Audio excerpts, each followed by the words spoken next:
नहीं नहीं, ऐसा बिल्कुल नहीं है भाई। तुमको करंट अफेयर तैयार करने ही पड़ेंगे। तुमको ऐसा लगता है कि बिना करंट अफेयर तैयार किए काम चल जाएगा, ऐसा नहीं होने वाला है। समझे आप लोग? यदि करंट अफेयर आप नहीं पढ़ोगे तो बात नहीं बनेगी।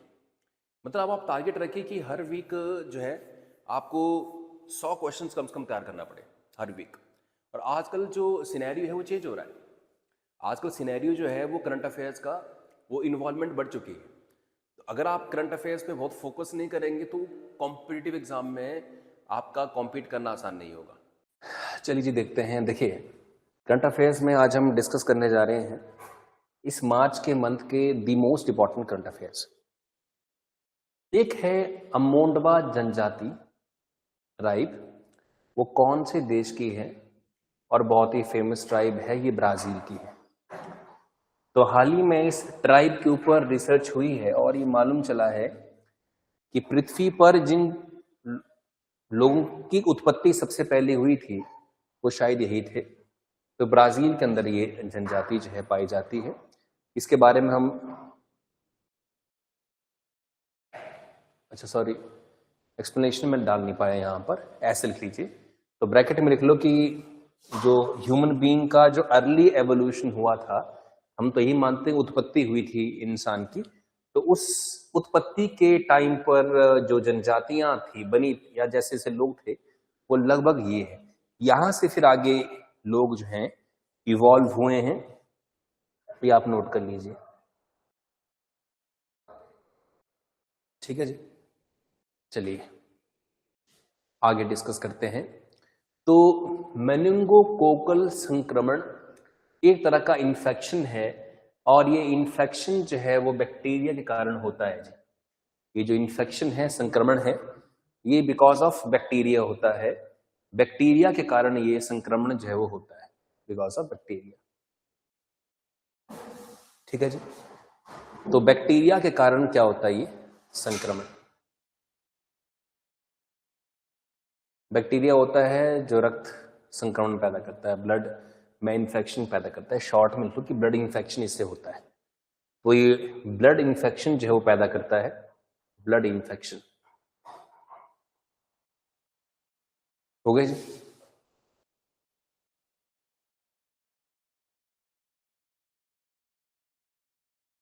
भारत मौसम विज्ञान विभाग माने आईएमडी किस मंत्रालय के अधीन काम करता है? तो मिनिस्ट्री ऑफ अर्थ माने साइंस माने एक तरह से, तो पृथ्वी विज्ञान मंत्रालय। तो जो इंडियन मीटरोलॉजिकल डिपार्टमेंट है, भारत मौसम विज्ञान विभाग है, इंडियन मीटरोलॉजिकल डिपार्टमेंट, वो जो है मिनिस्ट्री ऑफ अर्थ साइंस माने पृथ्वी विज्ञान के अधीन वो काम करता है। पृथ्वी विज्ञान मंत्रालय के अधीन वो काम करता है,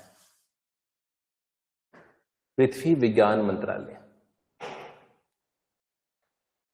आईएमडी भारत की राष्ट्रीय मौसम एजेंसी है जो पृथ्वी विज्ञान मंत्रालय के अंतर्गत कार्य करती है। जो पृथ्वी विज्ञान मंत्रालय के अंतर्गत कार्य करती है। तो ये कोई नई चीज नहीं है। तो मौसम का जायजा लेने के लिए, मौसम के ऊपर रिसर्च के लिए ये ऑर्गेनाइजेशन बनाई गई है। बताएं इसको जी। तो वर्ल्ड सीग्रास भी कहते हैं इसे, माने जो समुद्र के आसपास का ग्रास है। तो विश्व सीग्रास दिवस कब मनाया जाता है? मार्च 1 को। मछलियां इस घास में से होती हुई निकलती हैं, तो सीग्रास दिवस, तो विश्व सीग्रास दिवस है वो 1 मार्च को मनाया जाता है। इंपॉर्टेंट सवाल है ये, मार्च महीने के the most important current affairs है, राइट। ये दिन समुद्री घास संक्रमण और समुद्री परिस्थितियों को महत्व को बताने के लिए माना जाता है। यानी जो ओशन के अंदर, समुद्र में एनवायरमेंटल अच्छी हेल्थ है पानी की, तो ये घास वहां उत्पन्न होगा, ये घास वहां सरवाइव करता है। और ये घास कहीं सरवाइव कर रहा है तो इट मीन्स कि उसके अंदर रहने वाले जो जीव हैं उनको भी काफी सहूलियत फील होती होगी इस वाले पानी के अंदर। अब है हुडसन नदी या हडसन रिवर भी कहते हैं इसे। ये नदी किस देश में है? तो ये है यूनाइटेड स्टेट्स के अंदर। कुछ ही चीजें हैं जो किसी कारण से खबरों में रही हैं। बहुत लंबी नदी है, न्यूयॉर्क शहर के अंदर ये हडसन रिवर या हुडसन रिवर जो है बहती है न्यूयॉर्क शहर के अंदर। तो न्यूयॉर्क शहर के अंदर ये रिवर जो है वो फ्लो करती है। अंडरस्टैंड कीजिए, ठीक है जी। आगे बढ़ते हैं। तो जो हडसन नदी है वो न्यूयॉर्क और अटलांटिक ओशन को आपस में कनेक्ट करती है। अटलांटिक ओशन और न्यूयॉर्क शहर को आपस में जोड़ने वाला काम करती है। इसी कारणों से कई बार कुछ चीजें हैं जो खबरों में रहती हैं, तो उनको हमें जानना जो है जरूरी होता है। हडसन नदी न्यूयॉर्क में बहती है और अटलांटिक महासागर से जुड़ती है।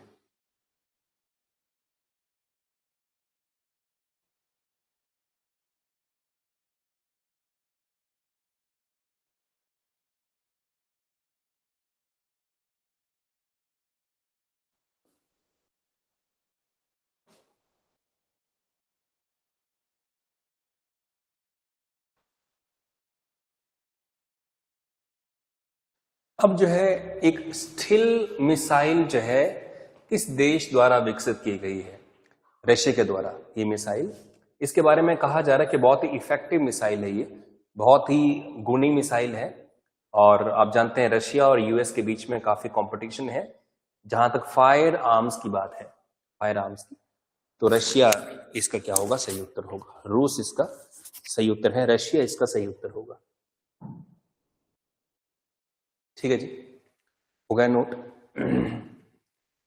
रशिया रूस क्या है? इसका सही उत्तर है रूस, रशिया इसका सही आंसर है।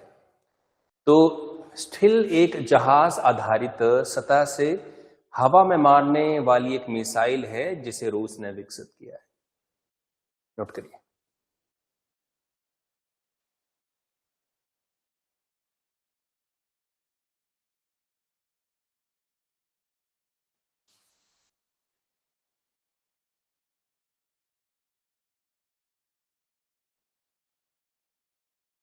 हो गया जी।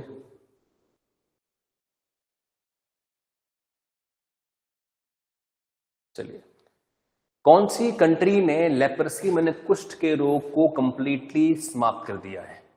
कौन सी कंट्री ने? तो वो चिली है। चिली ने कंप्लीटली जो है कुष्ठ रोग को, लेप्रसी को कंप्लीटली जो है वो रिमूव कर दिया है। बहुत ही बढ़िया क्वेश्चन है, एग्जाम में इसके आने के पूरे पूरे चांसेस हैं।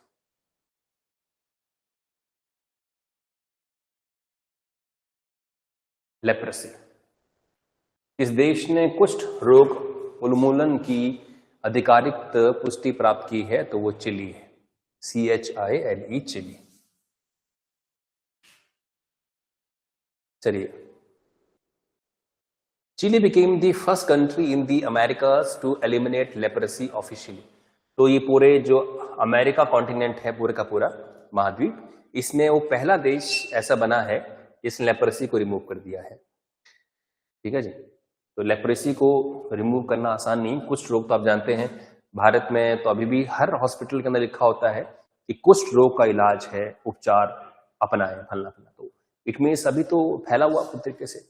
मम्प जो डिजीज होती है, मम्प्स, वो किस कारण से होती है? बैक्टीरिया, वायरस या फंगस या प्रोटोजा। तो मम्प्स होते हैं बिकॉज ऑफ वायरस। तो ये भी जानकारी आपके पास होनी चाहिए। मम्प्स जो है वो वायरस के कारण होने वाली बीमारी है, एक वायरस के कारण उत्पन्न होने वाली बीमारी है मम्प्स। तो मम्प्स रोग किस कारण होता है? तो वायरस के कारण होता है मम्प्स रोग। मम्प्स रोग वायरस के कारण होता है। और इसे होता क्या है? मम्प्स एक वायरस से होता है और इसमें लार ग्रंथियों में सूजन आ जाती है। जो लार ग्रंथियां हैं उसमें सूजन हो जाती है।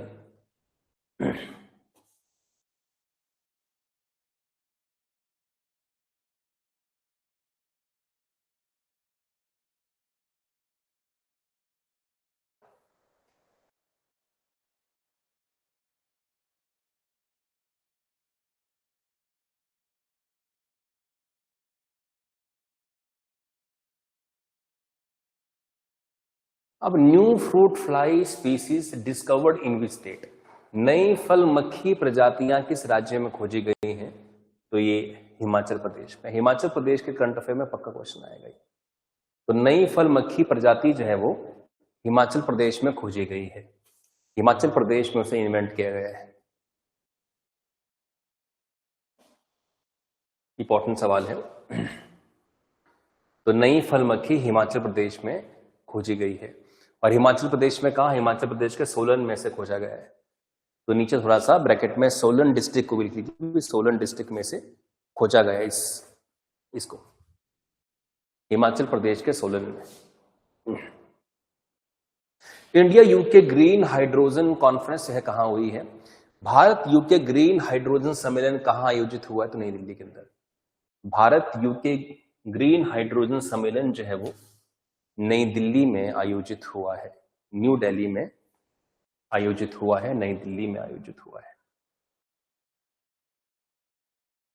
ठीक है जी, डन है।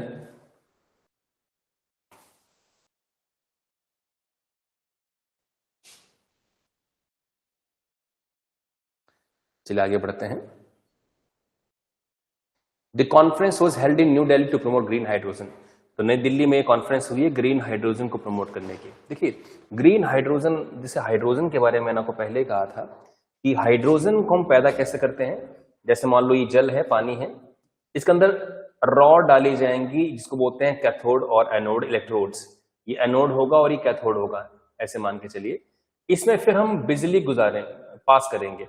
जब बिजली इसमें पास करेगी तो ये वाटर के अंदर जो वाटर होता है H2O होता है ना जी, पानी का सूत्र क्या H2O, यहां से ऑक्सीजन अलग और हाइड्रोजन अलग हो जाएगी। H2 का मतलब क्या होता है? हाइड्रोजन। तो इस हाइड्रोजन को हम फिर स्टोर कर लेंगे और उसे गाड़ी में पेट्रोल डीजल की जगह हम इस्तेमाल कर सकते हैं।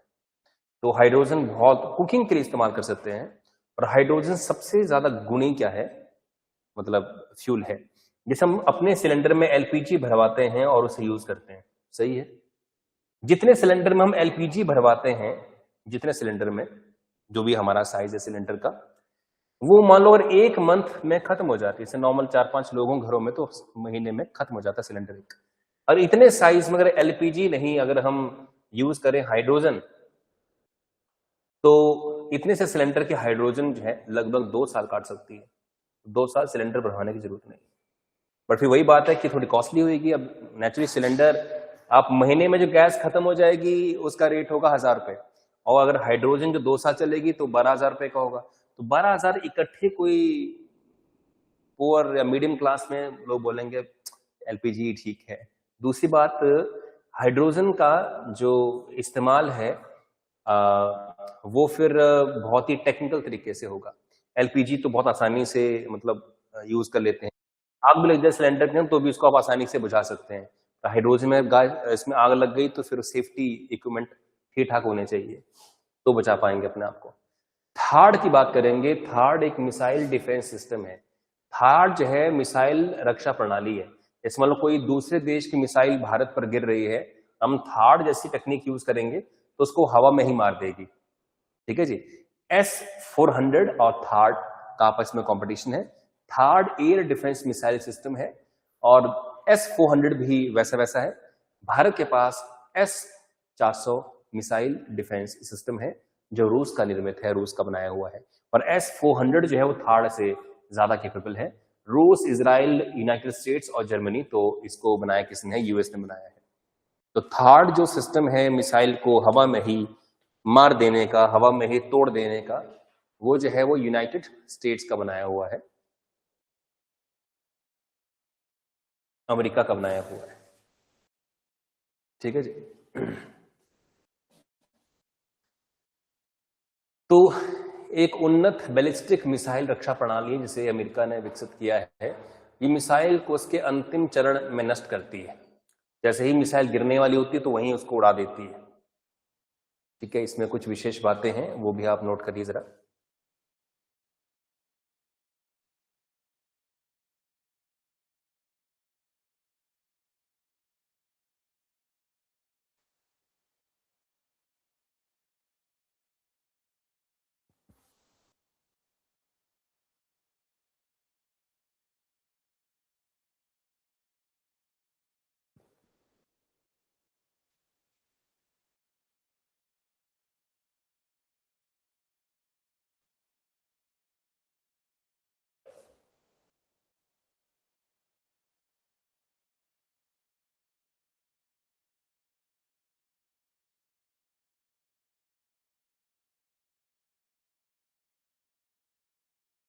हो गए जी। चलिए, विच एजेंसी डिसमेंटल टीम कल्कि ड्रग नेट। तो टीम कल्कि ड्रग नेटवर्क को किस एजेंसी ने नष्ट किया है? तो टीम कल्कि की हम बात करेंगे, एक ड्रग्स का वो नेटवर्क था, ड्रग्स माने नशीले पदार्थों का नेटवर्क था टीम कल्कि। जैसे लोगों को ड्रग्स पहुंचाना, पैसा, कारोबार, बहुत पैसे इसके अंदर। ड्रग्स में तो पैसा 10 गुना तक कमा सकते हैं आप। 100 रुपए की ड्रग है, 1000 में बेचेंगे तो भी लोग लेंगे आपसे, क्योंकि वहां जिसको चाहिए होगी वो कोई भी पैसा पे करने को तैयार हो जाएगा। आपको मान लो कुल्फी खानी है, आइसक्रीम खानी है, अगर महंगी होगी तो आप अवॉइड भी कर सकते हैं, क्योंकि आपका कंट्रोल वहां पूरा है। ड्रग्स वाले मामले में कंट्रोल नहीं बचता है। तो नारकोटिक्स कंट्रोल ब्यूरो है जिसने इसको, इस नेटवर्क को इसने खत्म किया है। नारकोटिक्स कंट्रोल ब्यूरो ने इसे खत्म किया है। नारकोटिक्स कंट्रोल ब्यूरो ने इसे समाप्त किया है।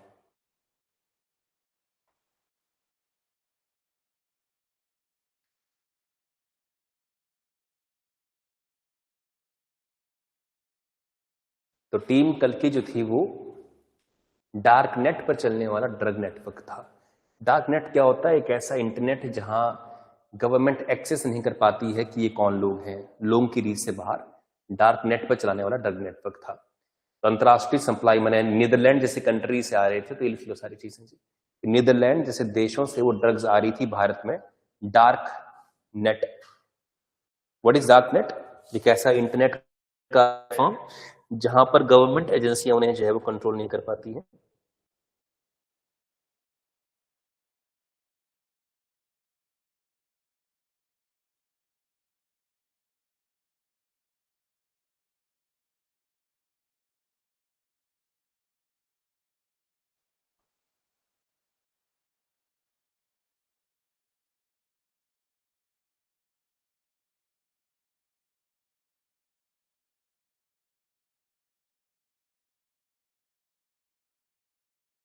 हो गई जी नोट? चलिए, अगला है प्रोबा 3 मिशन। ये एक ऐसा स्पेस मिशन है, अंतरिक्ष का मिशन है, जिसे कौन सी एजेंसी ने लॉन्च किया है? तो यूरोपियन स्पेस एजेंसी ने। यूरोपियन स्पेस एजेंसी ने प्रोबा 3 मिशन लॉन्च किया है। NASA, JAXA, ISRO, ESA, European space agency ने इसको लॉन्च किया है अंतरिक्ष में ऑब्जर्वेशन करने के लिए। अंतरिक्ष में ऑब्जर्वेशन करने के लिए इसने इसको लॉन्च किया है।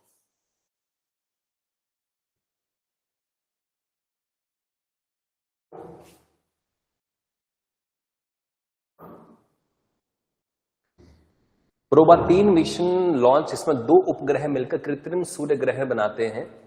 तो इसका पर्पज होगा कि सूर्य की जो बाहरी परत होती है, सन की जो बाहरी परत, उसको हम कोरोना कहते हैं, तो कोरोना का अध्ययन करना इसका मुख्य पर्पज होगा। इस लाइन को कृपया लिख लीजिएगा। तो study corona, corona means outer layer of the sun, उसको स्टडी करना इसका पर्पज है। जो आउटर लेयर है सन की, उसको स्टडी करना इसका पर्पज है। तो सूर्य की बाहरी परत को कोरोना कहते हैं। ये भी जनरल जानकारी आपके पास होनी चाहिए।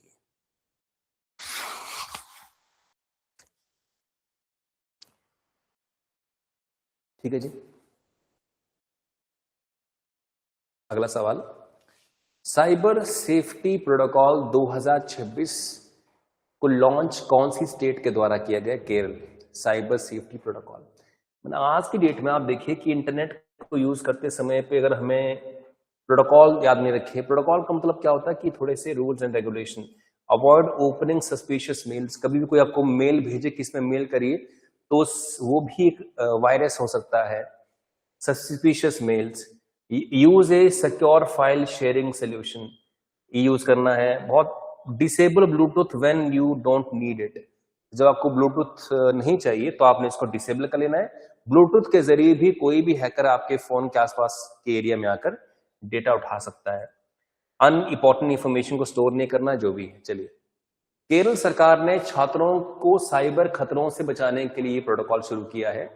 डी फेक, एआई आधारित धोखाधड़ी, पहचान चोरी, बहुत कुछ चीजें ऐसी हो रही हैं आजकल। डी फेक का मतलब ये होता है कि कंप्लीटली फेक। जैसे मान लो कोई हीरोइन है, कोई हीरो है, तो उन्होंने बात कुछ और बोली होगी, कुछ और दिखा देंगे उनको बोलते हुए, और पता ही नहीं चलेगा कि ये सच है कि झूठ है, डॉक्टर्ड है, फेक है। उसे कहते हैं डीप फेक। तो आजकल डीप फेक का जमाना है, सच्ची चीज क्या है, फ्रॉड क्या है, ये बता पाना थोड़ा सा मुश्किल हो चुका है। डीप फेक का जमाना है, डीप फेक। केरल सरकार ने छात्रों को साइबर खतरों से बचाने के लिए प्रोटोकॉल जो है वो शुरू किया है। हो गए जी। India's rank in cross border real estate investment. Cross border real estate investment निवेश में भारत की रैंक क्या है? 4th है। गुड। तो ये cross border real estate investment, Bharat से बाहर भारत निवेश कर रहा है, विदेशी कंपनियां भारत में निवेश कर रही हैं, बहुत बड़ी बड़ी बिल्डिंग बन रही हैं, यहाँ ऑफिस हैं, यहाँ होटल हैं, यहाँ बिल्डिंग्स, इन बिल्डिंग्स में रेस्टोरेंट हैं। तो बड़ी ऊंची ऊंची कमाल की बिल्डिंग्स जो हैं वो बनी हैं पिछले कुछ वर्षों में। India ranked 4th globally investment बहुत आई, छोड़ी सी इसको। अब है कि अनावरण डिफॉरेस्टेशन अलर्ट सिस्टम किसके द्वारा संचालित किया जाता है? अनावरण डिफॉरेस्टेशन माने किसी भी एरिया में कोई अगर पेड़ वेड़ काटता है तो उसके ऊपर निगरानी रखना पूरी, वो फॉरेस्ट सर्वे ऑफ इंडिया के द्वारा किया जाएगा।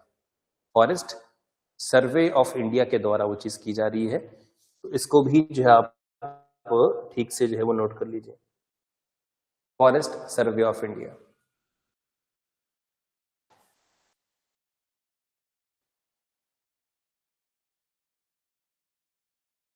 ठीक है जी।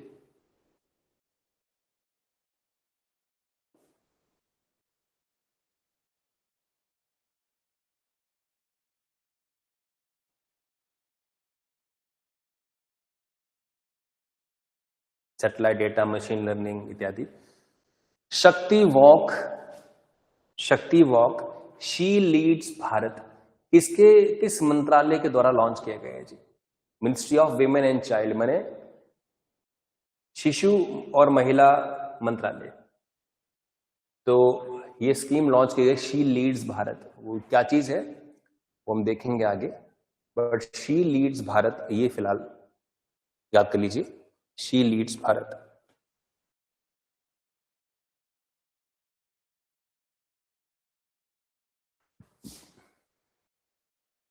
ये कार्यक्रम महिलाओं के सशक्तिकरण और नेतृत्व को बढ़ावा देता है, नारी शक्ति का सम्मान, राष्ट्र निर्माण में भागीदारी, ये सारी चीजें।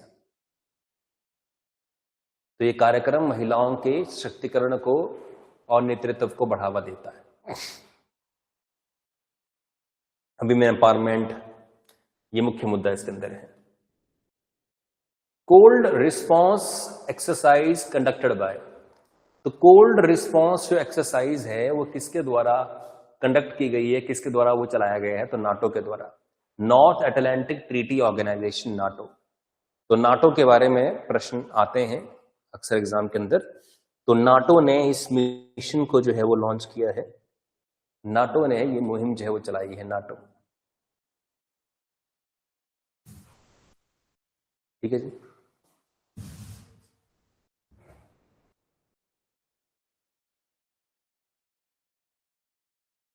चलिए आगे बढ़ते हैं। कोल्ड रिस्पॉन्स एक नाटो सैन्य अभ्यास है जो आर्कटिक क्षेत्र में होता है। ठंडे वातावरण में युद्ध की तैयारी कैसे करनी है और सामूहिक रक्षा जो है वो परीक्षण इसके अंदर होता है। ये सब चीजें हैं जो आपको जाननी है।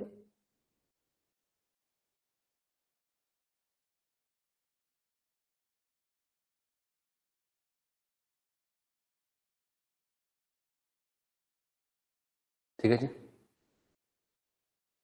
इंटरनेशनल डे ऑफ विमेन जजेस ऑब्जर्व्ड ऑन, अंतर्राष्ट्रीय महिला न्यायाधीश दिवस कब मनाया जाता है? 10 मार्च को। क्योंकि 22 विमेन जो है जजेस बन रही हैं, विमेन जो है जुडिशरी में जा रही हैं। पहले ये था कि विमेन को इतनी बड़ी पोजीशन पर जाने का मौका ही नहीं मिलता था। तो 10 मार्च को ही मनाया जाता है अंतर्राष्ट्रीय स्तर पर, 10 मार्च को इंटरनेशनली इसे जो है वो सेलिब्रेट किया जाता है। ये चीजें आपने भूलनी नहीं है।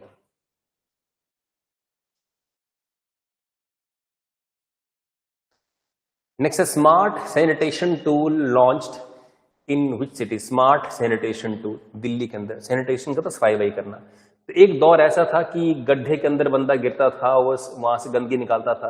अब पूरा ये मशीन होगी, सीधे पंप यहाँ डालेंगे, मोटर और सारी गंदगी यहाँ कूड़ा वूड़ा जहाँ फंसा है उसको साफ कर देगी, बाहर निकाल देंगे उसको। तो ये क्योंकि अब ह्यूमन सेफ्टी की भी बात होती है, इंसान गड्ढे में गिरेगा तो गैस निकले, गैस से मर सकता है, उसे बीमारियां हो सकती हैं। तो ये सब चीजें हमें अंडरस्टैंड करनी है। ठीक है जी, डन है। चलिए, स्मार्ट टूल दिल्ली में स्वच्छता सुधार के लिए लॉन्च किया गया है। दिल्ली में स्वच्छता सुधार के लिए इसे लॉन्च किया गया है। स्मार्ट टूल स्वच्छता सुधार के लिए लॉन्च किया गया है। ऑटोमेटेड रिपोर्टिंग होगी, एआई आधारित निगरानी होगी। तो कोई भी ठेकेदार किसी को भी टैंक में घुसाएगा नहीं। अब सेप्टिक टैंक के अंदर, ये जो टैंक होते हैं सेप्टिक, जहां पे आप नाली मिलती है आपस में और कूड़ा यहाँ इकट्ठा होता है, गंदगी यहाँ इकट्ठी हो जाती है कई बार। चलिए, ADC 150 ट्रायल जो है वो किस ऑर्गेनाइजेशन के द्वारा कंडक्ट किया गया है? तो DRDO और इंडियन नेवी के द्वारा। Very very important. जो भी मिलिट्री सेमिनार होते हैं, मिलिट्री एक्सरसाइजेज होती हैं, वो एग्जाम में पूछी जाती है, वो एग्जाम में पक्का पूछी जाती है।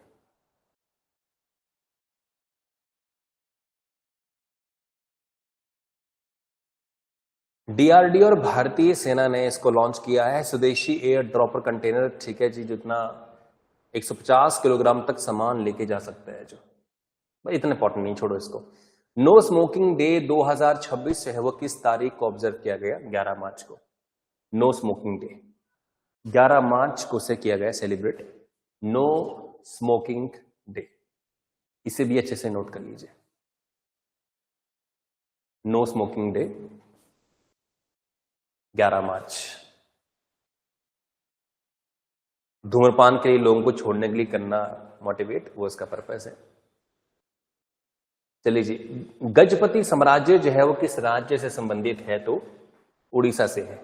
गजपति साम्राज्य एक टाइम पर बहुत ज्यादा पावरफुल साम्राज्य रहा है, तो ये उड़ीसा के अंदर रहा है।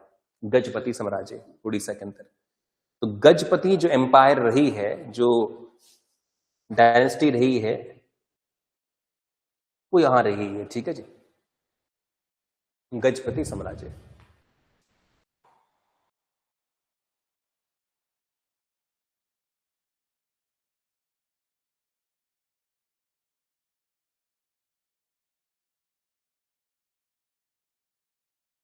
ऑस्बेकिया जुबिंगार्जिनिया एक तरह का पौधा है और इसकी खोज कहाँ हुई है? आसाम के अंदर। बहुत ही मेडिसिनल इसके इफेक्ट्स हैं। इस पौधे की खोज हाल ही में आसाम के अंदर की गई है। इस पौधे को इन्वेंट हाल ही में आसाम में किया गया है। आसाम में इसको इन्वेंट किया गया, आसाम में इसको खोजा गया है, आसाम में इसको इन्वेंट किया गया है। ये नया पौधा प्रजाति असम के मानस नेशनल पार्क में खोजा गया है। आसाम के अंदर आप जानते हैं कि ये नाम मानस है, और ये जुबीन गर्ग के नाम पर इसे रखा गया। जुबीन गर्ग जिनकी डेथ हो गई थी, एक फेमस सिंगर थे आसाम के। और बैंगनी रंग के ये फूल की जैसा होता है, बैंगनी रंग का फूल होता है। चलिए आगे बढ़ते हैं। First company to produce 50 million tons iron ores. किस कंपनी ने 50 मिलियन टन आयरन के ओर होता है ऐसा जहां से लोहा निकलता है। आप देखेंगे ना, जैसे ये है ना, आप थोड़ा दिख रहा आपको, ये थोड़ा लोहे जैसा कलर, तो ये मिट्टी के जैसा होता है। तो यहां से खोद कर निकालते हैं, फिर यहां से इंप्योरिटीज हटाकर लोहा अलग किया जाता है। नहीं कि लोहा जमीन में लोहे की फॉर्म में होता है, अलग खनिजों की फॉर्म में होता है। तो NDMC ने ऐसा किया है। NDMC एक कंपनी, इसका काम है लोहे को निकालना। ठीक है जी, तो इसने इसको किया है। अच्छा, अंतर्राष्ट्रीय डे ऑफ मैथमेटिक्स कब मनाया जाता है? 14 मार्च को। अंतर्राष्ट्रीय गणित दिवस है वो 14 मार्च को मनाया जाता है, 14 मार्च को मनाया जाता है। 14 मार्च को अंतर्राष्ट्रीय गणित दिवस मनाया जाता है, इंटरनेशनल मैथमेटिक्स डे, अंतर्राष्ट्रीय गणित दिवस। International mathematics day.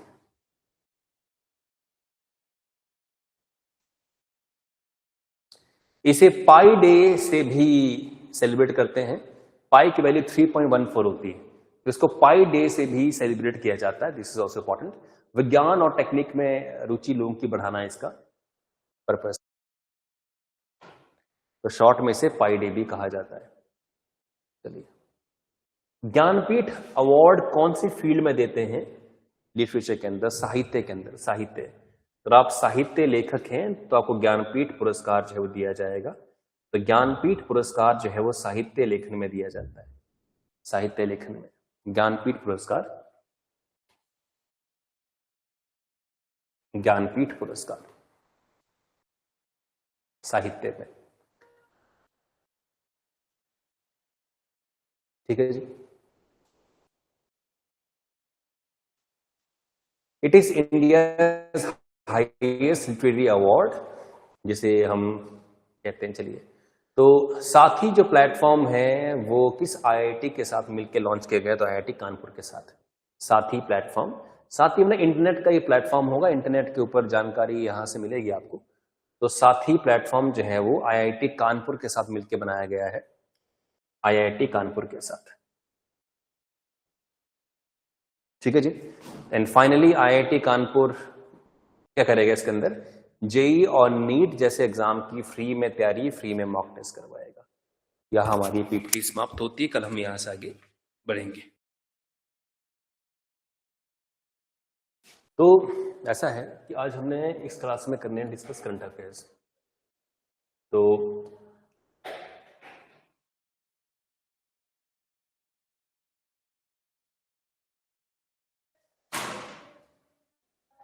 और फिर जो है हम वापस आएंगे आईटी वाले सेक्शन पे।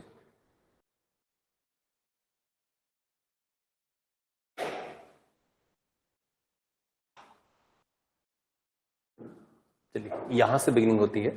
हम 20 मिनट करेंगे ये सेशन, उसके बाद फिर हम आगे बढ़ेंगे। तो which country collaborated with India in conducting the tri services exercise Lamitiye 2026? तो लमितीय 2026 एक सैन्य अभ्यास है। ट्राई सर्विस है मीन्स तीनों मिलिट्रीज जो है, आर्मी, नेवी, एयरफोर्स, इसमें पार्टिसिपेट करेंगी। ये सैन्य अभ्यास सेशल्स नामक कंट्री के साथ हुआ है। सेशल्स नामक देश के साथ हमने ये सैन्य अभ्यास किया है। इसे आप नोट कीजिए।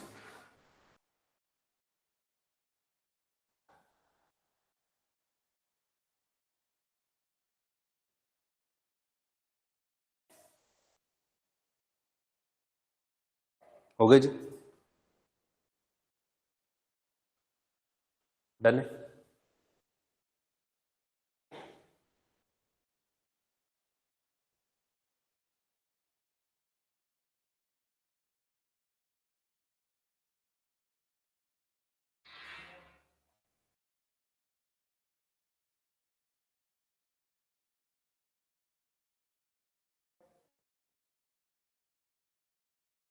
तो लमितीय 2026 भारत और सेशल्स के बीच सेवा सैन्य अभ्यास था, जिसमें सेना, नौसेना और वायुसेना ने भाग लिया। इसका उद्देश्य क्षेत्रीय सुरक्षा और सैन्य समन्वय को मजबूत करना था। तो ये चीजें आप वैसे नोट करने की कोई ऐसी बात नहीं है। आप जानते हैं कि जब भी कोई देश के बीच में सैन्य अभ्यास होता है तो ऑब्वियसली ऑब्वियस केस है कि जो है अपना जो सेल्फ डिफेंस उसे प्रिपेयर करना होता है। वर्ल्ड टीबी डे कब मनाते हैं? 24 मार्च को। इंपॉर्टेंट है। टीबी डे, ट्यूबरक्लोसिस एक ऐसी बीमारी है जो फेफड़े को कमजोर करती है। तो ये जो है वो टीबी डे 24 मार्च को मनाया जाता है। This is also very very important question.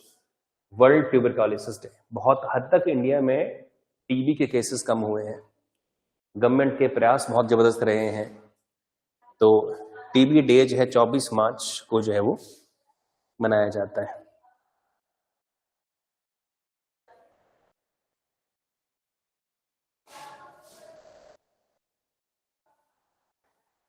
अब वर्ल्ड टीबी डे 24 मार्च को मनाया जाता है क्योंकि डॉक्टर रॉबर्ट कोश नामक साइंटिस्ट जिन्होंने टीबी के जो बैक्टीरिया हैं उनकी डिस्कवरी की थी 1882 में।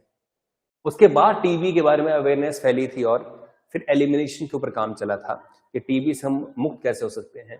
तो टीबी एक बैक्टीरियल डिजीज है, ये आपको याद होना चाहिए। कोई बैक्टीरियल होती हैं, कोई वायरस वाली होती हैं, कोई प्रोटोजा वाली होती हैं, आपने साइंस में देखा ही होगा इनको। तो ये बैक्टीरियल डिजीज है टीबी। टीबी जो होती है वो बैक्टीरियल डिजीज होती है, बैक्टीरिया वाली बीमारी होती है, बैक्टीरियल डिजीज। हो गया नोट जी? तो इस बंदे का नाम मत भूलना, ये एक्स्ट्रा इंफॉर्मेशन जरूरी है, इंपॉर्टेंट है। अच्छा भी किसने Guinness book of world records डाल दिया है हाल फिलहाल में? 7 वोल्केनिक समिट्स। माने वो समिट्स क्या होती है मालूम है ना? शिखर, ज्वालामुखी शिखर। माने वो जो ज्वालामुखी से बने हैं, और ज्वालामुखी शिखर बहुत डेंजरस होते हैं, चढ़ना, वहां पहुंचना रिस्की होता है। तो इसका नाम है भूपति राजू अनमिश वर्मा, इंडियन है। उन्होंने Guinness book of world record बना दिया है इस तरह के शिखर पे चढ़ने का रिकॉर्ड।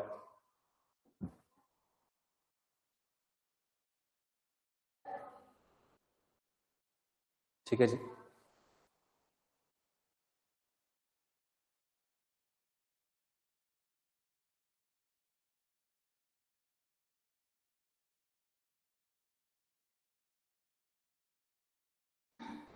आगे बढ़े जी। तो इन्होंने 92 दिनों के अंदर मात्र इन 7 शिखरों पर चढ़कर, इन 7 समिट्स को फतेह करके जो है Guinness book of world record बना दिया। और ये सिर्फ इंडिया लेवल का रिकॉर्ड नहीं होता है, वर्ल्ड रिकॉर्ड मतलब समझते ना, वर्ल्ड रिकॉर्ड पूरे विश्व में ऐसा किसी ने नहीं किया फिलहाल, जिसने कर दिया। तो ये नाम भी इंपॉर्टेंट है और जो रिकॉर्ड बना है वो भी इंपॉर्टेंट है। हटाएं इसको जी।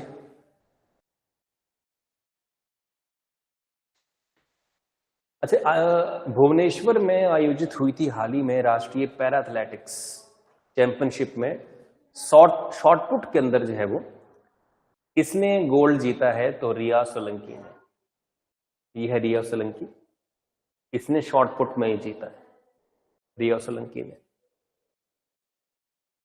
ये भी नोट करिए।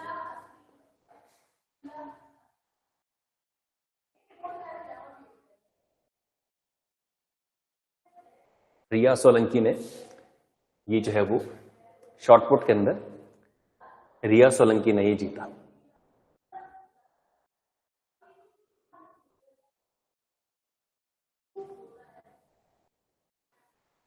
अगला है कि निंगोल वन पहल 2026 की किस राज्य ने शुरू की है? मणिपुर ने। अब निंगोल वन है क्या चीज, हम देखेंगे आगे। फिलहाल नोट करिए कि निंगोल वन पहल किस राज्य ने स्टार्ट की है? तो मणिपुर ने। निंगोल वन इनिशिएटिव, पहल।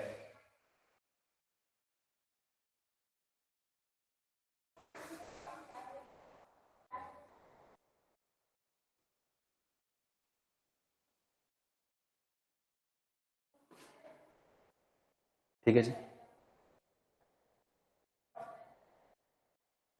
तो मणिपुर ने निंगोल वन पहल शुरू किया है प्रमोट करने के लिए फॉरेस्ट कंजर्वेशन, एम्पावर करना विमेन को सस्टेनेबल प्रैक्टिसेस के लिए, ताकि वन का संरक्षण हो, वन्य जीव के साथ मिलकर हमें काम करना। काइंड ऑफ ये फॉरेस्ट, वहां के फॉरेस्ट डिपार्टमेंट का इनिशिएटिव है।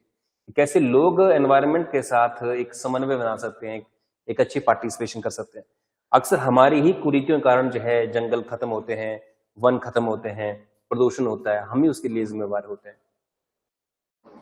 किस राज्य सरकार ने शासन सुधार के लिए चरणबद्ध कृत्रिम बुद्धिमत्ता मिशन लॉन्च किया, मैंने आर्टिफिशियल इंटेलिजेंस लॉन्च किया है अपनी गवर्नमेंट में सेवाएं इंप्रूव करने के लिए, गवर्नमेंट का काम इंप्रूव करने के लिए, गवर्नमेंट ऑफिसर्स का काम इंप्रूव करने के लिए मध्य प्रदेश ने। तो पहला राज्य बन गया ये आर्टिफिशियल इंटेलिजेंस को इंप्लीमेंट करने वाला।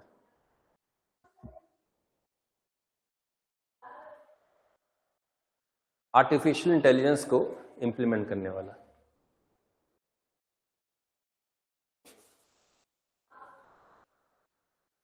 ठीक है जी।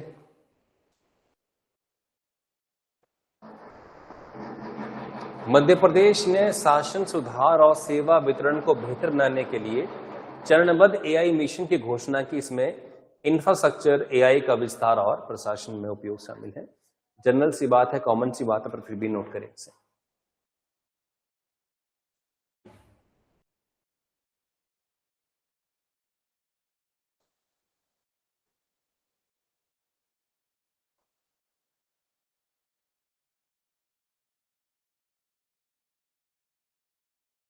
हटाएं से जी।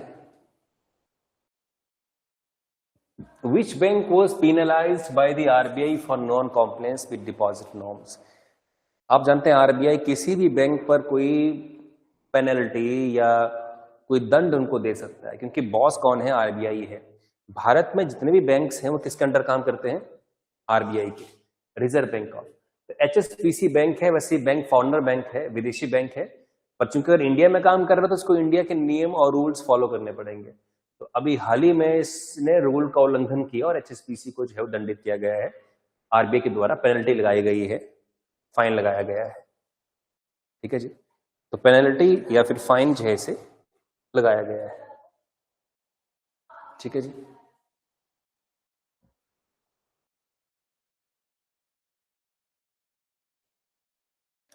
आगे बढ़े जी। HSBC was fined by RBI for failing to maintain proper record of unclaimed deposits and not assigning, जो भी है अनक्लेम्ड छोड़िए, बैंकिंग टर्म्स हैं। कौन से बैंक ने इंडिया का पहला UPI linked overdraft facility for women self help group launch किया है? आप एक बात को समझिए पहले कि ओवरड्राफ्ट फैसिलिटी क्या होती है। किसी भी बैंक खाते में अगर ओवरड्राफ्ट फैसिलिटी है ना, अगर मान लीजिए तो आपके अगर खाते में पैसा जीरो भी हो जाए तो भी आप बैलेंस पैसा वहां से निकाल सकते हैं। जैसे मान लीजिए, सपोज कर लीजिए कि मेरे पास ओवरड्राफ्ट फैसिलिटी है और मेरा बैलेंस जीरो हो गया है, और मान लो ओवरड्राफ्ट फैसिलिटी मेरे पास 10,000 रुपए की है, तो बैलेंस जीरो होने के बावजूद मैं कितना और निकाल सकता हूं? 10,000 रुपए। तो फिर मेरा बैलेंस क्या हो जाएगा? माइनस का 10,000, जिनमें ओवरड्राफ्ट फैसिलिटी होती है।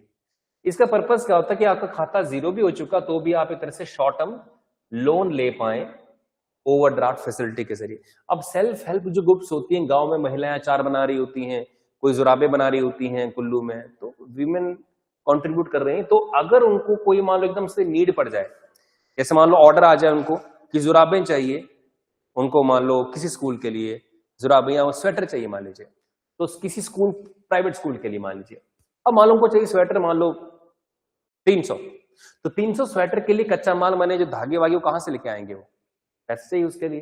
तो इन विमेन के सेल्फ हेल्प ग्रुप का ओवरड्राफ्ट फैसिलिटी होगा। एक तरह से लोन सा लेकर वो वहां से मंगवा लेंगे धागा, उसे बनाएंगे, जैसे पेमेंट आएगी तो कटवा देंगे इसको। मान लो 10,000 रुपये इन्होंने ले लिया वहां से, ठीक है, लोन टाइप ले लिया ओवरड्राफ्ट फैसिलिटी में, तो फिर मान लो इनका 40,000 बना, तो इनका प्रॉफिट कितना हुआ फिर? 30,000 रुपए का। तो ओवरड्राफ्ट फैसिलिटी इस तरह से दी जाती है इनको। तो बैंक ऑफ बड़ौदा ने ऐसा किया है, इसने जो है यूपीआई लिंक्ड ओवरड्राफ्ट फैसिलिटी। इसका मतलब क्या है कि यूपीआई मतलब स्कैन किया और पेमेंट हो जाएगा। ओवरड्राफ्ट फैसिलिटी में स्कैन के जरिए भी आप पेमेंट जो है वो कर सकते हैं। तो यूपीआई बेस्ड जो है ये ओवरड्राफ्ट फैसिलिटी जो है लॉन्च की गई है। यूपीआई बेस्ड ओवरड्राफ्ट फैसिलिटी को लॉन्च किया गया।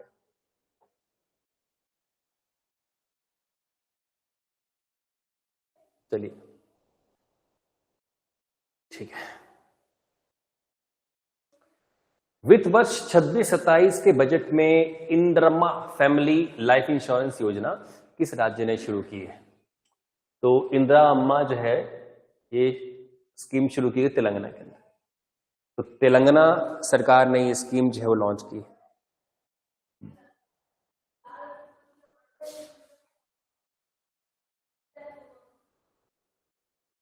नोट करें जी।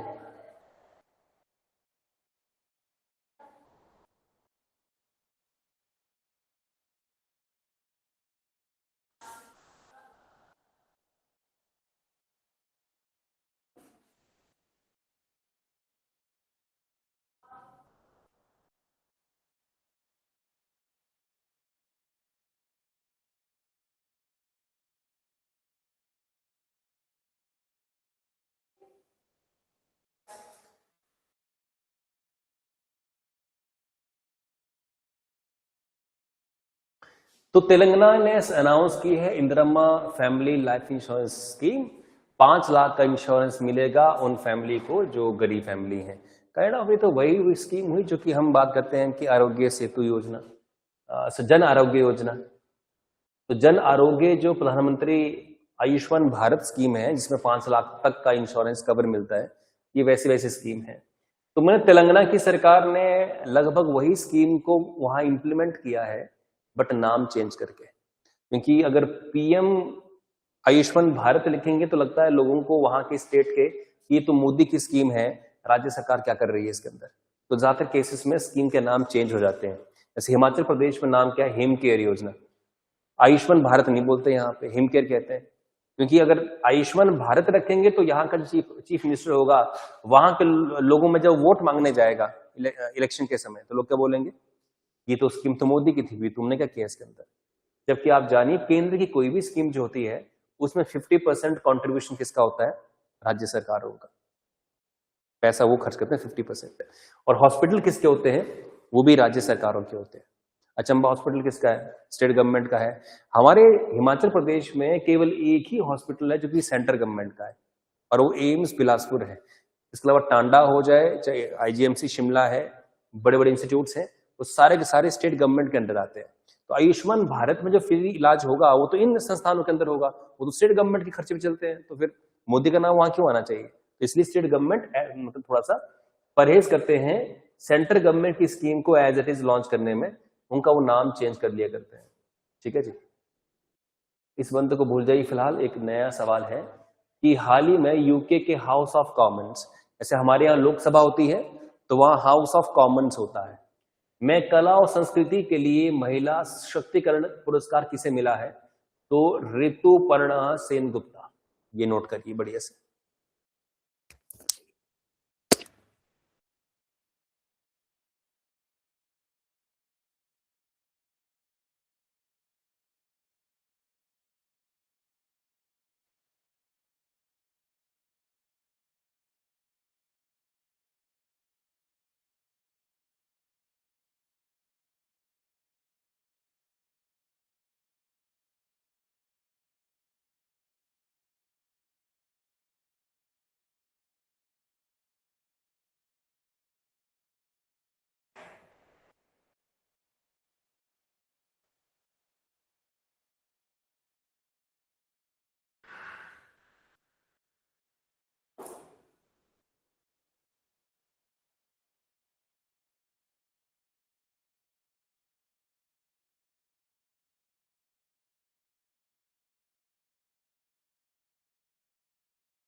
तो ऋतुपर्णा सेनगुप्ता ने जो है किया है।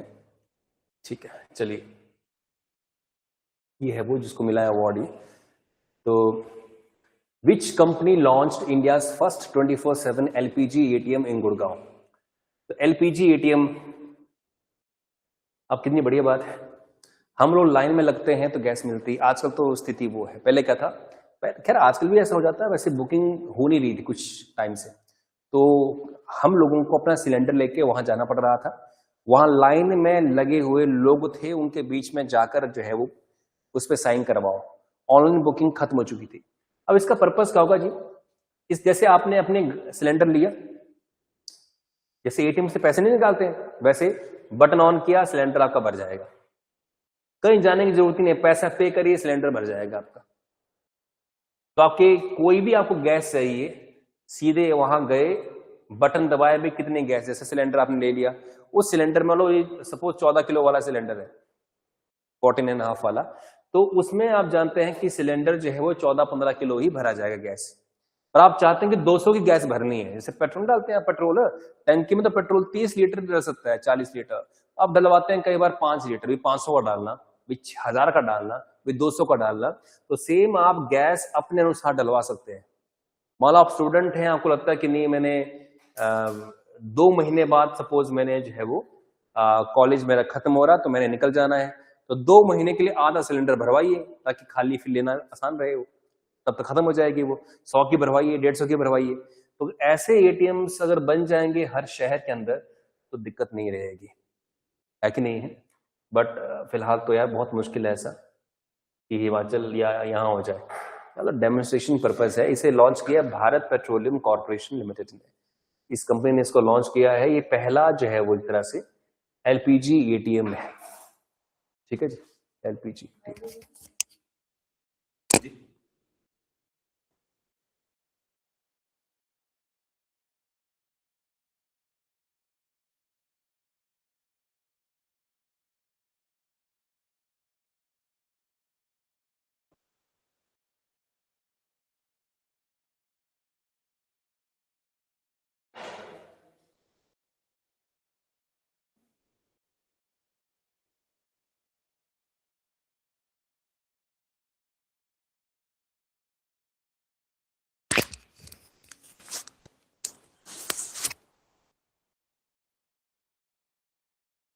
होगा इसमें क्या कि भारत पेट्रोलियम ने गुड़गांव में ये लॉन्च कर दिया।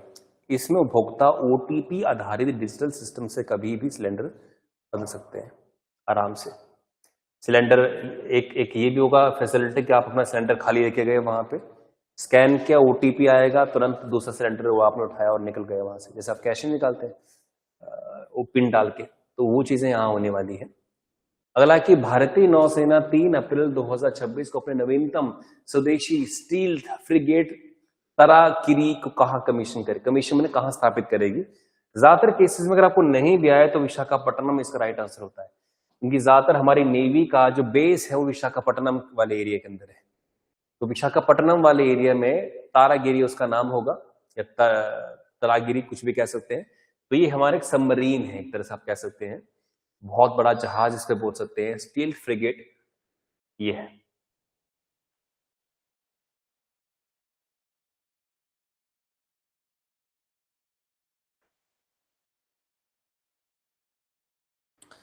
जल्दी से नोट कर लीजिए।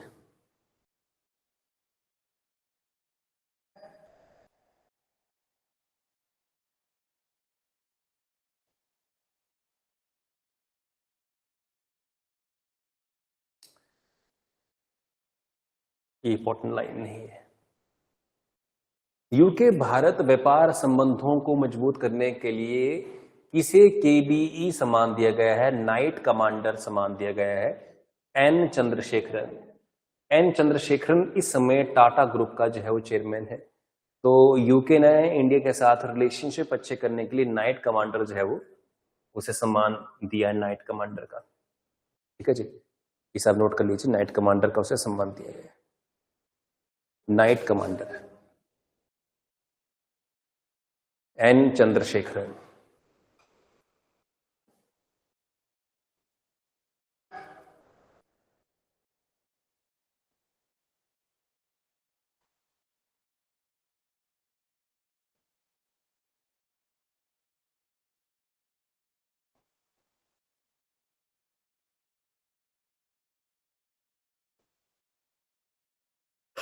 डन है जी।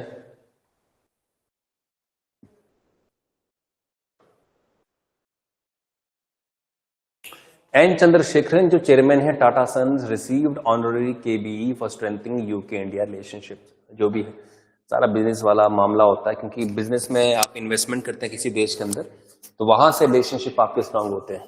यूके भारत में इन्वेस्टमेंट करे, भारत वहां इन्वेस्टमेंट करे, तो रिलेशनशिप आपस में स्ट्रांग हो जाते हैं।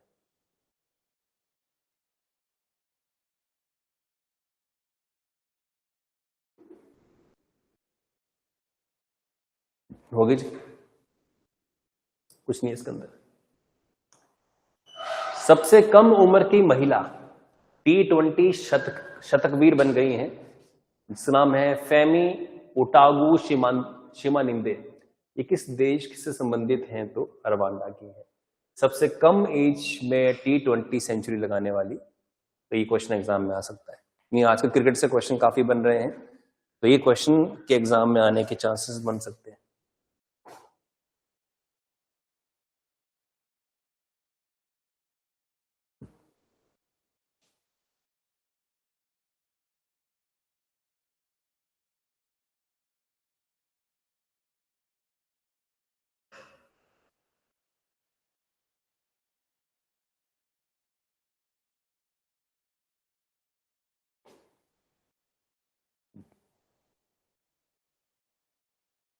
चलिए, तो महज ही 15 साल और 223 दिनों की हैं, लगभग पौने 16 साल की हैं, और इन्होंने जो है 111 रन बना दी, सेंचुरी लगा दी है।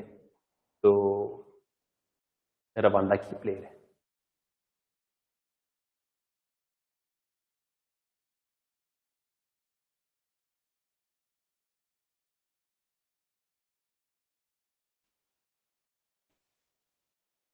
हो गया जी।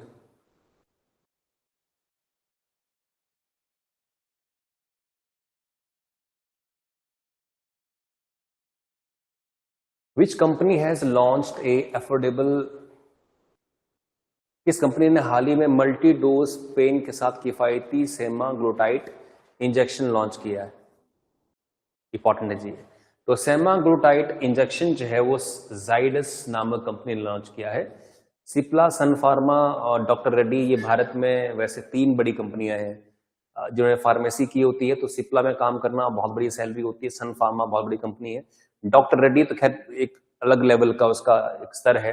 तो जाइडस नामक कंपनी ने इसको बनाया है मल्टी डोज पेन के साथ। पेन हो गया, नोट है यहां तक। जाइडस जो है कंपनी का नाम है, जाइडस। अब इसका पर्पस क्या है? ये ओबेसिटी, डायबिटीज, मोटापे के इलाज के लिए बनाई गई दवाई है। टारगेट इसका ये, ठीक है जी। तो डायबिटीज और मोटापे को डील करना इसका पर्पस है, उसको टैकल करने के लिए बनाई गई है ये।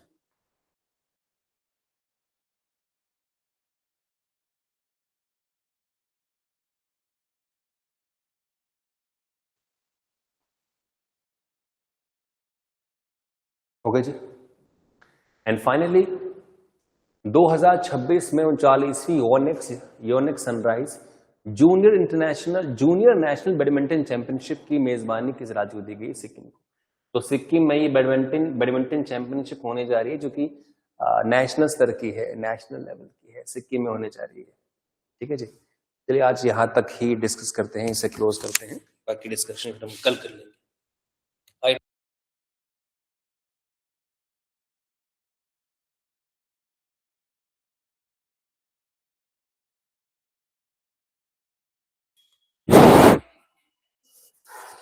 आज हमारी क्लास जो है करंट अफेयर्स की है, बीच बीच में करंट अफेयर करते रहते हैं। तो करंट अफेयर्स में आज हमारा क्वेश्चन नंबर 1, ये जो करंट अफेयर्स हैं ये बेसिकली मार्च 15 की बाद वाले हैं, मार्च 15 से लेके 21-22 तक। तो when is world oral health day observed each year globally? तो हर साल ओरल हेल्थ आप जानते हैं क्या होती है? ओरल हेल्थ दिख रहा आपको सामने से, दांतों की हेल्थ। आप देखेंगे भारत में बहुत लोग दांतों की हेल्थ से क्या है, परेशान है। हमें लगता है कि लोगों को समस्या शायद जो है वो लीवर की, किडनी की और ऐसे होगी, नहीं, यहाँ भी दिक्कत है काफी ज्यादा। क्योंकि हमारे देश में लोगों का जो ओरल के प्रति हाइजीन है वो बहुत रेयर है। आप देखेंगे कि एक तो ब्रश करने की प्रैक्टिस कम है, दूसरी बात क्या है कि गुटखा, पान, तंबाकू कंज्यूम करने से भी जो है वो ओरल हेल्थ खराब होती है। तो 20 मार्च को ये हर साल मनाया जाता है। ठीक है जी। तो World Health Oral Health Day, विश्व मौखिक स्वास्थ्य दिवस 20 मार्च को मनाया जाता है। इसका उद्देश्य दांतों की स्वच्छता और स्वास्थ्य के प्रति जागरूकता बढ़ाना है।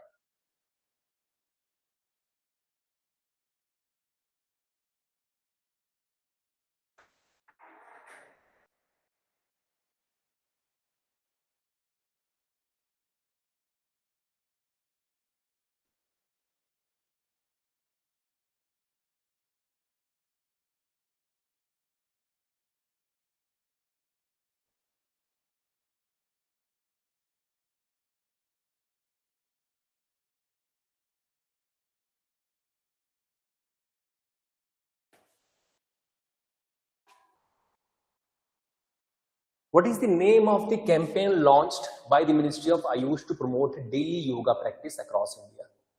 तो योगा प्रैक्टिस को बढ़ावा देने के लिए कौन सी, तो इसका है योग 365, ऑप्शन बी इसका ठीक आंसर है। तो भारत सरकार योग को लेके बहुत एग्रेसिव तरीके से कैंपेन कर रही है, और आप देखेंगे पिछले 10-15 सालों के अंदर योग के अंदर बहुत डेवलपमेंट हुई है, जबकि योग दुनिया को देन भारत की है, जबकि भारत में ये फेमस पिछले 15 सालों में हुआ है। आप देखेंगे 15 सालों से पहले योग बहुत ही रेयर लोग करते थे। योग को घर घर पहुंचाने में, हर व्यक्ति में पहुंचाने में बाबा रामदेव की अहम भूमिका है, पतंजलि आयुर्वेद की। तो योग 365 बने, पूरे का पूरा साल योग करें लोग, तो ये इसकी थीम रही है। Very very important question, I can bet on this question, exam में पक्का आएगा, क्योंकि योग के ऊपर गवर्नमेंट मैंने जैसे कहा कि एग्रेसिवली कैंपेन कर रही है कि पूरे वर्ल्ड में हमारे योगा के जो प्रोडक्ट्स हैं, नेचुरली अगर हम दुनिया में योग पहुंचाएंगे तो भारत में जिन्होंने योगा में कोई डिप्लोमा कर रखा है उनको बाहरी देशों में नौकरियां मिलेंगी, जॉब्स मिलेंगी। हमारे जो योग और आयुर्वेद के जो प्रोडक्ट्स हैं, छोटे मोटे जो भी आयुर्वेदिक प्रोडक्ट्स हैं, विश्व में जाएंगे तो यहाँ के लोगों को रोजगार मिलेगा। जड़ी बूटियां भारत की यूज होंगी, यहाँ के लोगों को रोजगार मिलेगा। चलिए ये लिखिए, अब इसमें थोड़े से पॉइंट है, इनको बनाइए, कुछ ज्यादा नहीं है वैसे, 2-1 पॉइंट है।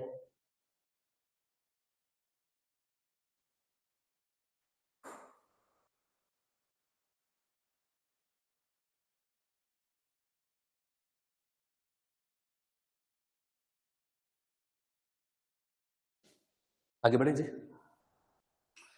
सिंपल सी भाषा है, आयुष मंत्रालय ने योग 365 अभियान शुरू किया, जिसका उद्देश्य लोगों को साल में सिर्फ एक दिन नहीं बल्कि रोज योग करने के लिए प्रेरित करता है। इससे योग महोत्सव 2026 के दौरान विज्ञान भवन में लॉन्च किया गया। ये अभियान डिजिटल प्लेटफॉर्म और संस्थागत सहयोग के माध्यम से योग को दैनिक जीवन का हिस्सा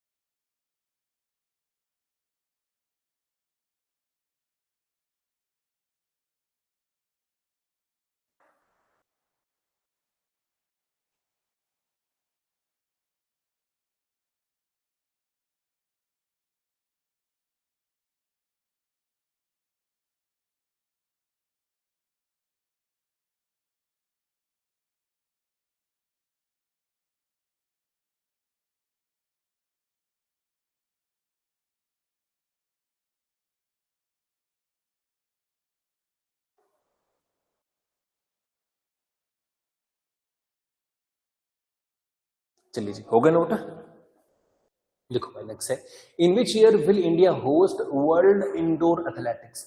बड़ी बात है, इंडोर आप जानते हैं भारत में ग्राउंड ही नहीं है। कोई चंबा में कहे कि इंडोर ग्राउंड कहाँ कहाँ अवेलेबल है, इंडोर स्टेडियम रेयरली पाएंगे आप। बैडमिंटन का खाली, बाकी खास कुछ भी नहीं इंडोर। इंडोर का बेनिफिट क्या होता है कि आप किसी भी मौसम में खेल सकते हैं, प्लस बैडमिंटन जैसे खेल जो होते हैं वो इंडोर ही होते हैं।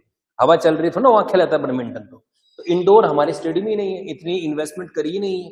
बट अब जब गवर्नमेंट इंडोर एथलेटिक को इंट्रोड्यूस करने वाली है भारत में, विश्व इंडोर एथलेटिक चैंपियनशिप भारत में होने वाली है, दिस शोज द गवर्नमेंट अब फोकस और जो गेम्स हैं उनके ऊपर ज्यादा है। आउटडोर गेम्स जैसे क्रिकेट, कबड्डी, इन पे ही सरकार का फोकस रहा है, और या टेबल टेनिस पे रहा है फोकस। जो इंडोर गेम है जी, क्योंकि जो चीजें इंडोर हैं वो तो इंडोर उसमें खेली जाएंगी। चलिए, तो 2028 वाला जो एथलेटिक होगा इंडोर चैंपियनशिप, वो भारत में होगी। अगेन ये भी काफी इंपॉर्टेंट सवाल है, मेरी नजर में बहुत इंपॉर्टेंट सवाल है कि इंडोर एथलेटिक चैंपियनशिप जो है कहाँ होने वाली है।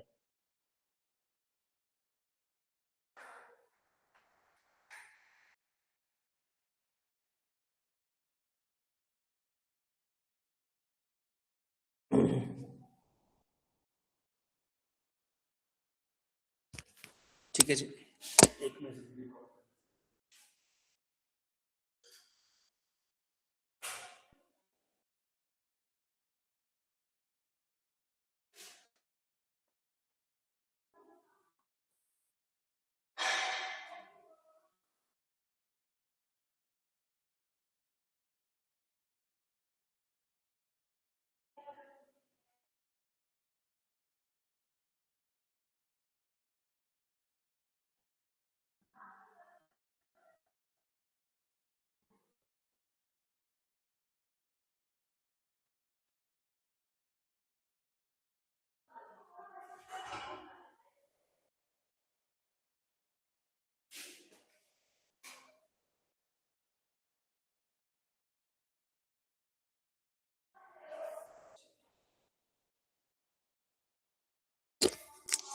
हो गए जी note?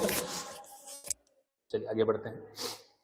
Who became the, very very important question. ये जो मैंने क्वेश्चन छांटे हैं ना, बहुत ही मजेदार क्वेश्चन है। हफ्ते के अंदर बहुत क्वेश्चन बनते हैं, वैसे मैंने इंपॉर्टेंट छांटे। पहली, नेपाल की पहली ऐसी ट्रांसजेंडर विमेन, ट्रांसजेंडर कहेंगे, विमेन कहना ठीक नहीं, क्योंकि मैन और विमेन तो एक नॉर्मल जेंडर में आते हैं, तो ट्रांसजेंडर कहें इसे। पर फीमेल का मतलब ये होता है कि देखिए ट्रांसजेंडर क्या होते हैं ना, कई पुरुष होते हैं मेल, जो पैदा होते पुरुष के रूप में हैं, पर उनको आहिस्ता आहिस्ता रियलाइज होता है कि उनका जो इंस्टिंक्ट है, उनका जो झुकाव है, वो महिलाओं जैसा है। उनका बोलने का तरीका, उनकी बात रखने का तरीका, या इमोशन भीतर उनके विमेन जैसे हैं।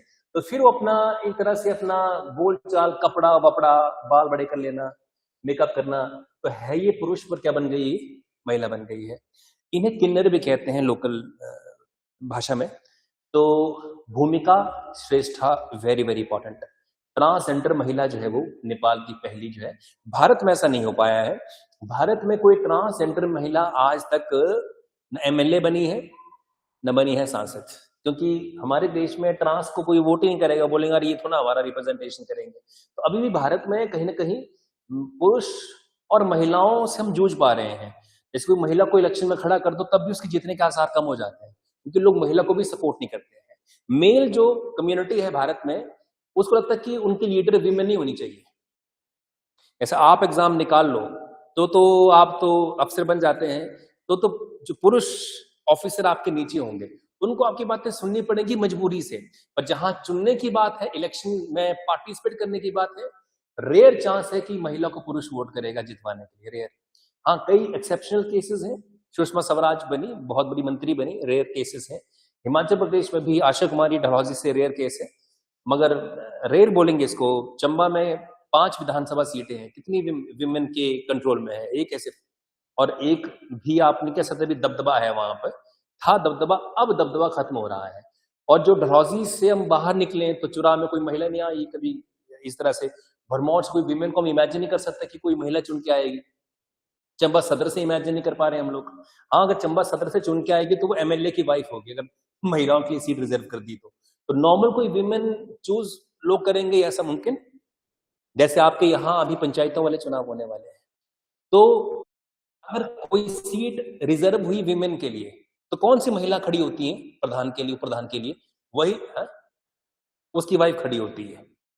एक वेब सीरीज है पंचायत, पंचायत वेब सीरीज में आप देखेंगे कि जो प्रधान जी बोलते हैं, जिनको प्रधान है ही नहीं, वो एक्चुअली प्रधान उसकी वाइफ है। पर वाइफ चुनी गई है क्योंकि सीट रिजर्व थी, आरक्षण था, सीट रिजर्व हुई, और सारे काम कौन करते हैं? उनके हस्बैंड करते हैं। ये आपके एरिया से भी कोई प्रधान उपप्रधान विमेन बनेगी ना रिजर्वेशन से, क्योंकि आप जानते हैं कि 33% सीटें क्या होती हैं, आरक्षित होती हैं। तो हो सकता है कि आपका जो पंचायत है इस साल क्या हो जाए महिलाओं के लिए आरक्षित, तो वहां खड़ी कौन होंगी? केवल विमेन खड़ी होंगी वहां पे, मेल वहां खड़ा नहीं हो सकता है चुनाव के अंदर। तो प्रधान जो ऑलरेडी था वहां का, वो कोशिश करेगा उसकी वाइफ बन जाए ताकि उसके पास हमेशा पावर रहे। तो ये स्थिति है। तो नेपाल की बन गई है। एलजीबीटी का मतलब क्या होता है जी? मैंने ये एक लेस्बियन, गे, बाइसेक्सुअल, ट्रांसजेंडर, इस तरह के होते हैं एलजीबीटी कम्युनिटी। ठीक है जी, चलिए आगे बढ़ते हैं। On which date is International Day of Happiness? Again very very important question. स्थितियां आजकल ऐसी हैं कि हम कम सोच रहे हैं जी।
चलिए जी, मनाया जाता है। अंतर्राष्ट्रीय खुशी दिवस हर साल 20 मार्च को मनाया जाता है, जिसे संयुक्त राष्ट्र द्वारा मान्यता दी गई है। ये दिन जीवन में खुशी और कल्याण के महत्व को दर्शाता है। इस बात पर भी जोर देता है कि विकास केवल आर्थिक वृद्धि नहीं जबकि सामाजिक समानता है। ठीक है जी, डन है। चलिए, ये तो कुछ नहीं है, तो बस समझने वाली बात होती है कि दिन कौन सा है? 20 मार्च। और इसे मनाने वाली ऑर्गेनाइजेशन कौन है जी? United Nations.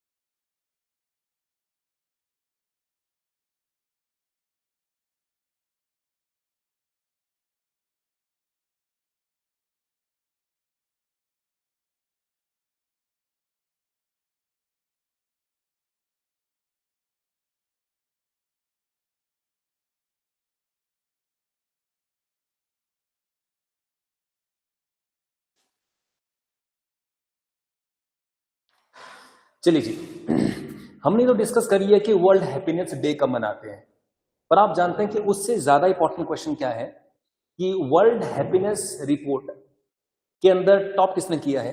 फिनलैंड ने। और ये सिर्फ एक बार नहीं हुआ है, लगातार कई सालों से, पिछले 8-10 सालों से फिनलैंड ही वर्ल्ड की सबसे हैप्पी कंट्री है। ऐसा क्या होगा वहां पर कि लोग हैप्पी इतने ज्यादा हैं? पहली बात तो जेंडर के नाम पे कोई भेदभाव आपको वहां नजर नहीं आएगा, एक, क्योंकि अगर वर्ल्ड में 50% महिलाएं हैं तो हैप्पीनेस वीमेन की भी ऊपर होनी चाहिए ना, तो जाके सोसाइटी की हैप्पीनेस दिखेगी। दूसरा, कास्ट और धर्म के नाम पर कोई मतभेद नहीं है, टकराव नहीं है। तीसरा, सबके पास क्या है? जॉब है। चौथा, हेल्थ बहुत ही चीप वहां मिलती है, सरकारी सुविधाएं हैं, बीमार पड़ जाए सरकार के हॉस्पिटल आपको ठीक करके देंगे। हमारे यहाँ भी है, ऐसी बात नहीं है, और हमारे यहाँ सरकारी हॉस्पिटल में स्थिति थोड़ी सी क्या है, खराब है। वहां क्या है, अगर आप सरकारी हॉस्पिटल में जाते हैं तो वहां टेस्ट से लेके सारा इलाज हो जाएगा आपका, आपको एक पैसा नहीं खर्च करना होता है। इंडिया में क्या है, आप सरकारी हॉस्पिटल में जाएंगे तो टेस्ट बाहर से करवाने पड़ेंगे, इसके बाद फिर आपको रेफर किया जाएगा आगे के लिए। तो ये तो प्रॉब्लम ये है। दूसरी प्रॉब्लम क्या है कि इंडिया के अंदर ऑपरेशन की डेट बड़ी लंबी आती है। मान लो पेशेंट को पेन अभी है, ऑपरेशन बोलेंगे 20 दिन बाद होगा, तब तक इंसान की जान का कुछ है कि नहीं है। दैट इज वाई वहां के लोगों के लिए हेल्थ, और देखिए सफाई देखिए, क्लीन देखिए, वहां के लोग ऐसे हैं कि कोई अगर कूड़ा फेंक देना ऐसे कोई, तो बड़ा बुरा फील करते हैं वहां के लोग, अजीब फील करते हैं। भारत में क्या है कि कूड़ा फेंकना एक कल्चर है, कि कहीं भी कूड़ा फेंक दिए कल्चर है। वहां कूड़ा फेंकना को बहुत गंदी आदत मानते हैं, यहाँ ऐसा नहीं है। इंडिया में तो आप देखेंगे कि किसी आप गांव की बस में जाइए, गांव को बस जा रही है, लोग मूंगफलियां खाते हैं और उसी में फेंकते हैं ना जी, मूंगफली के ढेर लगे होते हैं वहां पे, ढेर। ये स्थितियां हैं कि कुल्फी खाएंगे, छिलका उसका कवर वहां फेंकेंगे, केले खा रहे हैं, केले के छिलके वहां। मतलब कई बार मैं हैरान होता हूँ लोगों की हरकतों पे, कि सपोज कर लो कि बस जा रही है और संतरे या केला खाया बस में, वो सब बाहर भी फेंक सकते थे, पहाड़ के नीचे कहीं, तो क्योंकि वो बायोडिग्रेडेबल है तो आसानी से वो घुल जाएगा मिट्टी में। पर जानबूझकर लोग कहाँ रखते हैं उसको, सीट के अपने नीचे फेंक, तो क्या चीज है ये। तो आप इमेजिन करिए कि आपके उतरने के बाद कोई और वहां बैठेगा, क्या फील करेगा उसको। और हमारे देश में आप जानते हैं बीमारियां ज्यादा इस कारण से भी कि हमारा जो माहौल हाइजीनिक नहीं है, हम हाइजीन को प्रेफरेंस देते ही नहीं है, सफाई के प्रति हमारा रुझान नहीं है। फिर मोदी ने कहा कि स्वच्छ भारत अभियान, कि सफाई करो। क्या इमेजिन कर सकते हैं आपके लोगों को बोलना पड़ रहा है कि सफाई करो, बोलना पड़ रहा है कि सफाई करो, स्वच्छ भारत अभियान। तो ये स्थिति है। और आप अगर फुटपाथ देखें और नालों नदियों को देखें, रावी नदी के आसपास का कूड़ा देखें, तो आप, रावी की बात नहीं है, हर जगह ऐसा हाल है हमारे देश में। आप गंगा देखेंगे, गंगा इतनी प्रदूषित है कि उसका पानी आपको मतलब साफ नजर आता ही नहीं है। हमारी नदियां देखिए, रावी देखिए, अभी साफ है, पानी निकालना बोतल में उसका साफ दिखेगा। गंगा वाला पानी हाईली पॉल्यूटेड है, यहां तक कि सीवरेज तक का पानी उसमें डिस्चार्ज होता है, बताइए आप। और हम उस पानी को पीते हैं और बोलते हैं कि हम स्वर्ग पहुंच जाएंगे, राइट। बोलने का क्या है कि हम लोगों ने नदियों की इज्जत, इन देशों की नदियां देखना बिल्कुल क्रिस्टल क्लियर, बिल्कुल नीला पानी। हमारे यहाँ नीला पानी होता ही नहीं, हमारे यहाँ ब्राउन पानी होता है, गंदा पानी, मतलब नाले का पानी। ये स्थितियां हैं। चलिए जी, हटाएं इसको। तो जीवन की गुणवत्ता वहां बहुत ज्यादा है, इसलिए जो लोग यहां से उधर को जाते हैं वापस नहीं आते। इंडिया का रैंक क्या है मेट्रो नेटवर्क में। मेट्रो मैंने आप जानते हैं ट्रेन जो होती है, मेट्रो ट्रेन। जब आप दिल्ली जाएं या लखनऊ जाएं, चंडीगढ़ में तो अभी काम चला हुआ वैसे, तो इन जगहों पे आप देखेंगे मेट्रो नेटवर्क है जी। मेट्रो क्या होती है, बेसिकली ट्रेन होती है काफी साफ सुथरी, और मेट्रो नेटवर्क बहुत ही एडवांस होता है, जहां आप वहां पे टिकट बाहर लेते हैं, अंदर फिर आप, मतलब अलग प्रोसीजर है उसका। ट्रेन से थोड़ी हटके होती है मेट्रो। मेट्रो का काम जो है बहुत अलग तरीके से होता है। तो होप आपको ये चीजें अंडरस्टैंड हुई होंगी।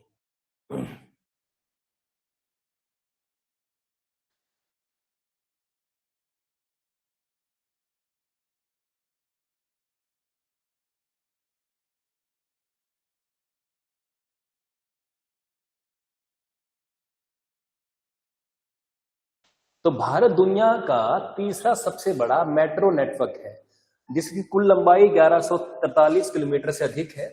लगभग 29 शहरों में मेट्रो का विस्तार होने से शहरी परिवहन बेहतरीन हुआ है, ट्रैफिक कम हुआ है, प्रदूषण में कमी आई है। ऑब्वियसली अगर मेट्रो होगी तो हम कैब में सफर क्यों करेंगे। जैसे दिल्ली के अंदर क्या होता था ना पहले, जैसे जब मेट्रो नहीं आई थी तो हमको टैक्सी करनी पड़ती थी कहीं जाने के लिए। मुझे आज भी याद है कि in 2011 when I went to Delhi, तो रात का समय था, लगभग 9:30-10 बजे। तो मैंने एक कैब बुक करी और उसने एक प्लेस पड़ता है द्वारिका, तो द्वारिका पहुंचाने के लिए उससे मुझसे 600 रुपये ले लिए। अब टैक्सी है, पैसे लेगा हमसे वो, क्योंकि टैक्सी बुक करनी है तो स्पेशल टैक्सी बुक होती है। 600 रुपये ले लिए उसने मुझसे। अब यही सफर अगर मैं मेट्रो में करूं तो उसके 20 रुपये मात्र है। तो कोई आदमी क्यों 600 की कैब बुक करेगा। कैब आदमी बुक करेगा तब जब उसे कोई बड़ा सामान है, कहीं रूम शिफ्ट करना है, या मान लो मुझे दिल्ली से अब पुणे शिफ्ट होना है तो मुझे रूम से काफी बर्तन कपड़ा वपड़ा टैक्सी में भरना, फिर अकेले जाना हो तो फिर मैं कैब क्यों बुक करूंगा। हाँ, जॉइंट कैब के भी ऑप्शन है, उबर में, ओला में अब जॉइंट कैब का ऑप्शन है।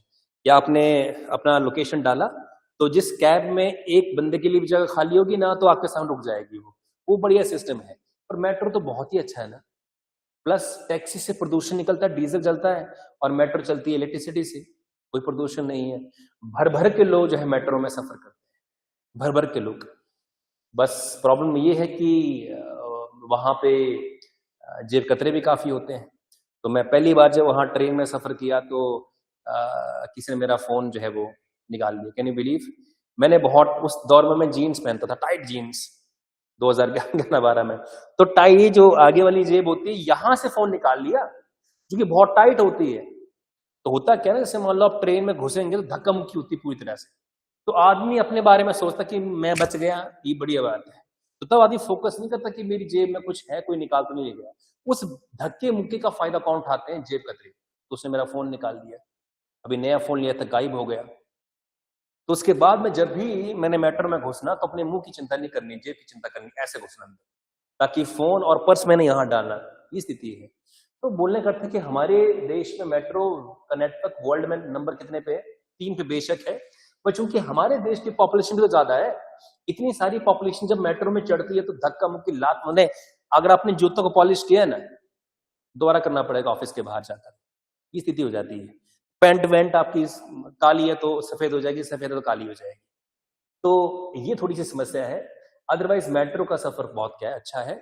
एक मेरा सुझाव हमेशा रहा है कि थोड़ी सी डब्बे कॉस्टली वाले होने चाहिए। कॉस्टली मतलब कि जो पे कर सकते हैं, जैसे मान लो 20 रुपीज का नॉर्मल सफर है, हमसे 40 रुपए ले लो, पर एटलीस्ट क्राउडिंग वहां नहीं होनी चाहिए।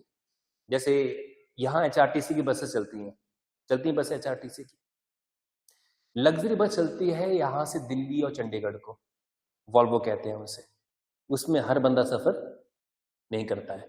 उसमें थोड़े सफर करेंगे वो थोड़ी प्रीमियम क्लास की होगी, प्रीमियम, क्योंकि यूं रेंट खर्चा है शायद यहाँ से दिल्ली का, मेरे ख्याल से शायद 800-900 रुपये किराया, शायद 1000 रुपये हो सकता है, और डबल होगा 2000 रुपये होगा वॉल्वो के अंदर, या 1800 रुपये के आसपास होगा। ये ऐसा कि कहीं ज्यादा बोल गया मैं, कुछ भी ऐसा होएगा। मतलब मेरे बोलने का अर्थ क्या है कि वॉल्वो जैसी फैसिलिटी अगर लोकल उसमें चल पड़े, से यहाँ से बनीखेत बस जाएगी, लग्जरी बस होएगी, जैसे पंजाब में होती है, तो उसमें क्या होता है कि फिर जो पे कर सकता है उन बसों में चढ़ो, जो कम पे कर सकता है ऑर्डिनरी में चढ़िए, तो वो फैसिलिटी होती है। अब मेट्रो में कोई ऐसा है ही नहीं, तो जो है जगह वहां कॉमन है सारा, तो कोई भी घुस सकता अंदर। तो कई बार ये भी तो जैसे बिहारी लोग हैं जो बोरे में भरकर कोई चीज ले जा रहे होते, धक्का मुक्की बोरा अंदर किसी के सर पे मार देते हैं वो, राइट। कोई मान लो बीच में मजदूर चला होगा, मिस्त्री, कोई आरी लेकर आरी जैसा घोसा तो कहीं काट दे, कहीं छिल जाए आप वहां पे, ये स्थिति है। तो बोलने का अर्थ है कि हमारे देश में मेट्रो बहुत अच्छी क्वालिटी की है, बस प्रॉब्लम क्या है कि इतना सस्ता किराया होने के कारण जो है गरीब आदमी भी उसमें ट्रेवल करता है। और खैर गरीब का हक भी है ट्रेवल करना, ऐसी बात नहीं है, मगर फिर वो जो अफरा तफरी मचती है इस कारण से जो प्रीमियम क्लास के लोग हैं वो अवॉइड करते हैं।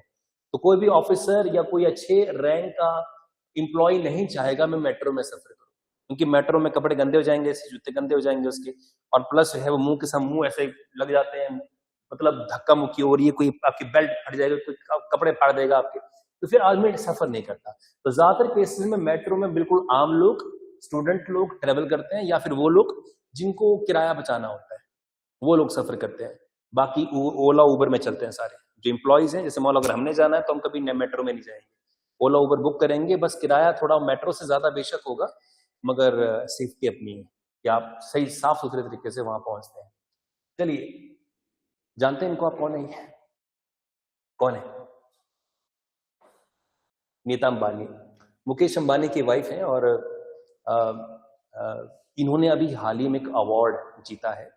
उस अवार्ड का नाम है किस ह्यूमैनिटेरियन अवार्ड, जिसका पर्पस है कि वो ऑर्गेनाइजेशन जो शिक्षा, स्वास्थ्य और सामाजिक विकास में कंट्रीब्यूट करे। तो इन्होंने जो है एजुकेशन में, अब पैसे बहुत हैं इनके पास, है कि नहीं है, पैसों की बात है सारी सारी। मान लो मेरे पास बहुत पैसे आ जाए तो मैं भी लग पड़ूंगा लंगर लगाने कहीं पे भी, है ना, मणि महेश का लंगर लगा देंगे, वो कर देंगे। तो अब जैसे हमारे पेरेंट्स और आपके पेरेंट्स की आय कर रही है, सीमित आय रही है, तो हम लोग बड़े कॉन्शियसली हमारे पेरेंट्स पैसे खर्च करते रहे हैं, मगर जिनके पास पैसे बहुत होते हैं तो वो तो सामाजिक काम करेंगे। That is why Nita Ambani को ये अवार्ड मिला है, क्योंकि इतने पैसे वाले लोग हैं तो क्या करें। इसका ये मोतियों का हार ही 2-4 करोड़ रुपए का होगा, तो उन्होंने तो करना है, राइट। ये नहीं है 100-50 रुपए वाला होगा, ये कम से कम 1.5-2 करोड़ रुपए का होगा ये जो पहना हुआ है। तो बोलने का अर्थ है कि अमीर आदमियों के लिए सोसाइटी में कोई भी कंट्रीब्यूशन करना आसान है, क्योंकि दौर ऐसा है कि आपको बिना पैसे कुछ कर नहीं पाएंगे। पैसा होगा तो ही आप कुछ सोशल वर्क कर पाएंगे, बिना पैसे के तो मुमकिन नहीं है। वो दौर अलग था कि लोगों से आप लेते थे कंट्रीब्यूशन, चावल लिए कहीं से दाल ले लिया, कहीं से कुछ ले लिया, वो अलग दौर था। आज की डेट में तो अलग सिचुएशन है। चलिए आगे देखें तो who became India's 94 grandmaster. Grandmaster जानते क्या चीज होती है? Chess champion, world chess champion, chess खेलने वाले। तो नाम इसका मयंक चक्रवर्ती। पहला नॉर्थ ईस्टर्न है, उत्तरी पूर्वी राज्यों का ये बंदा है जिसने ये ग्रैंड स्लैम जीता है 94। Very very important question, very very important question. ठीक है जी, तो ग्रैंड स्लैम जो इन्होंने जीता है, वेरी वेरी इंपॉर्टेंट क्वेश्चन। हुआ नोट जी?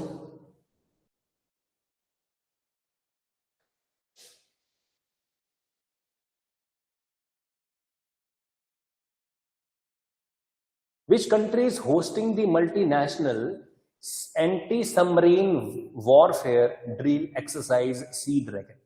तो एक्सरसाइज सी ड्रैगन जो है किस कंट्री ने होस्ट किया? तो यूनाइटेड स्टेट्स ने। एक मिलिट्री एक्सरसाइज एग्जाम में पक्का पूछी जाती है, एक सैन्य अभ्यास पक्का या युद्ध अभ्यास पक्का एग्जाम में आता है, इसको नोट कर लीजिएगा। बहुत ही बढ़िया और बहुत ही इंपॉर्टेंट क्वेश्चन है। जस्ट अ मिनट, कॉल तो नहीं आ रही इंपॉर्टेंट मेरे को। ठीक है, जस्ट अ मिनट।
धन्य जी,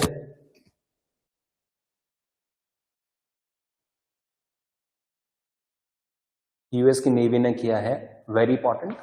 इसमें पार्टिसिपेट कौन कौन कर रहे हैं जी? भारत, जापान, ऑस्ट्रेलिया और न्यूजीलैंड। तो कौन कौन सी कंट्री ने पार्टिसिपेट किया, ये भी इंपॉर्टेंट है। होस्ट किया है यूएस ने, पार्टिसिपेट किसने किया है ये भी आप देख लीजिए।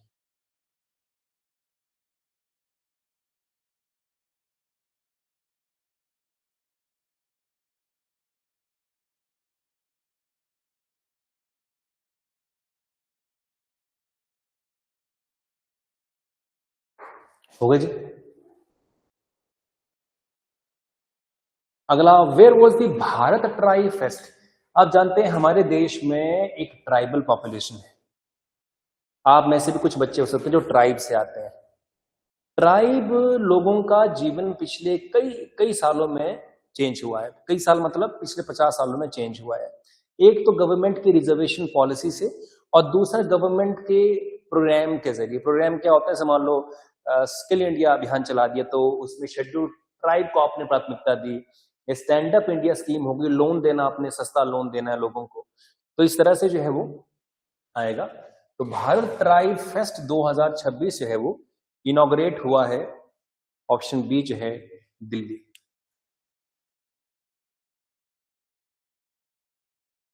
भारत ट्राइब्स फेस्ट 2026 दिल्ली में हुआ। डन है जी। चलिए आगे बढ़ते हैं। ट्राइफेड ने इसको ऑर्गेनाइज किया, ये इंपॉर्टेंट नहीं है। Very very important. उड़ीसा का एक गांव है जिसे स्मार्ट विलेज का टैग मिला है। वहां पे वाईफाई, इंटरनेट, पानी पीने का घर घर में पहुंचना, facilities, road, footpath, everything is very clean and neat. तो ये जो है कुसुनपुर इसका नाम है, तो कुसुनपुर को इसका टैग दिया गया है। ठीक है जी, यहीं तक की आज डिस्कस करते हैं, अगली डिस्कशन यहां से आगे हम कल करेंगे। बीजी ब्रेक।